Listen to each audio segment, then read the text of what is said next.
HSC পরীক্ষার পরে আমরা দুই বন্ধু চিন্তা করলাম, তো সামনে আমাদের কিছু সময় পড়ে আছে, সেক্ষেত্রে চলো আমরা ঢাকা শহরে যাই, সেখানে গিয়ে 3 মাস বা 6 মাস চাকরি করে আসি, সেক্ষেত্রে আমাদের অভিজ্ঞতা বাড়বে। তো এই চিন্তা করে আমরা চাকরির পত্রিকা দেখা শুরু করলাম।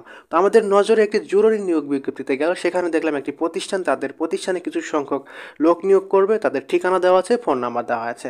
তো আমরা দুই বন্ধু চিন্তা করলাম তাহলে দেখি এই প্রতিষ্ঠানে যোগাযোগ করে যদি চাকরি একটা হয়, সেক্ষেত্রে আমরা সেই ফোন নাম্বারটি সংগ্রহ করে ফোন দিলাম।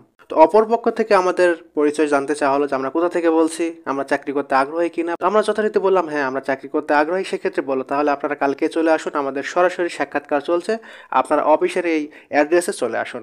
এবং আমাদেরকে আরও বলা হলো যে আপনারা যদি চাকরি করতে চান, সেক্ষেত্রে কিন্তু আপনাদের চাকরি কনফার্ম, আপনারা জামানত হিসাবে সাথে 10,000 করে টাকা আনবেন এবং আপনাদের থাকার জন্য বেডিং পত্র সাথে করে আনবেন। আমরা তো শুনে অবাক হয়ে গেলাম যে আসলেই আমরা ফোন দিলাম আর আমাদের চাকরি কনফার্ম হয়ে গেল। তো যাই হোক, আমরা যথারীতি পরের দিন সকালে ঢাকার উদ্দেশ্যে রওনা দিলাম এই চাকরির পরীক্ষায় ইন্টারভিউ দেওয়ার জন্য।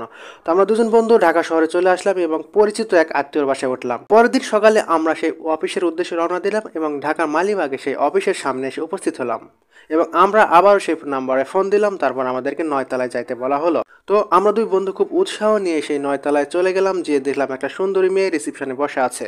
তো আমরা গিয়ে তাদেরকে আমাদের পরিচয় দিলাম যে আমরা আসছি, আমরা গতকাল আপনার সাথে কথা বলছিলাম। তো তখন সেই মেয়েটি আমাদেরকে বললো ঠিক আছে আপনারা আসছেন, ভালো করছেন, আমাদের ইন্টারভিউ শুরু হয়ে গেছে, আপনারা 300 টাকা করে দুজনে 600 টাকা জমা দিয়ে আমাদের ইন্টারভিউ বোর্ডে অংশগ্রহণ করুন। তো সেখানে দেখলাম আমাদের মতো আরও অনেক বান্দারাও এসেছে, তারাও এখানে ইন্টারভিউ দেওয়ার জন্য। তো যথারীতি সেখানে 20 মিনিট ওয়েট করার পর আমাদের দুই বন্ধুকে একসাথে ইন্টারভিউ বোর্ডে ঢাকা হলো।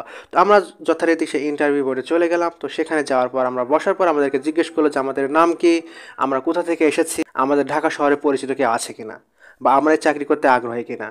তো এই কয়টি প্রশ্ন জিজ্ঞেস করার পর তিনি বললেন যে হ্যাঁ আপনাদের চাকরি হয়ে গেছে, আপনারা যদি চাকরি করতে আগ্রহী হয়ে থাকেন তাহলে আমাদের অ্যাকাউন্টে দুইজনের 10-10-20 হাজার টাকা জামানত হিসাবে দিয়ে দিন, আর কাল থেকে আপনাদের ট্রেনিং শুরু, আর আপনাদের মাসে বেতন 20,000 টাকা।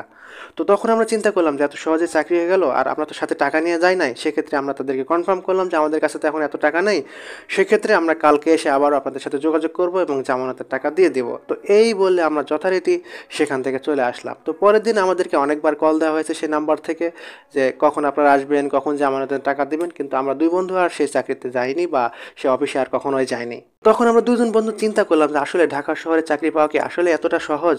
তো আপনারা কেউ কখনো কি এমন চাকরির সম্ভাবনায় পড়েছিলেন যে এত সহজে চাকরি পেয়ে যাচ্ছেন সবকিছু?